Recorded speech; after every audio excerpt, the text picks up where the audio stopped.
يروي الشيعة في كتبهم رواية شركية يتعبدون بها وينسبونها إلى علي رضي الله عنه.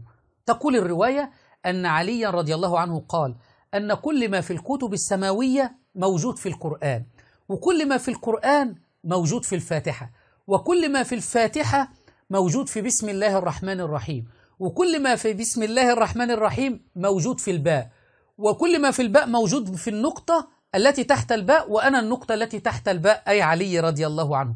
فكل هذا عند علي، فعلي هو مبدأ الوجود، وأن الخلق خلقوا من ذاته، فهو الذي أوجد هذا الخلق لأنه كان موجود قبل هذا الخلق.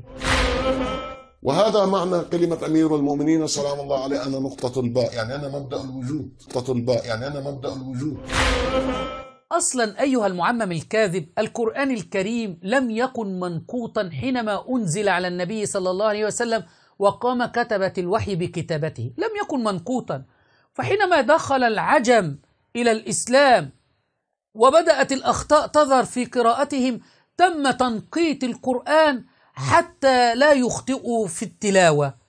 فمن أين أتيتم بهذه المعاني وحرف الباء والنقطة التي في الباء وأن عليه مبدأ الوجود؟ من أين أتيتم بهذه الأكاذيب أيها الشيعة عمائم مزيفة؟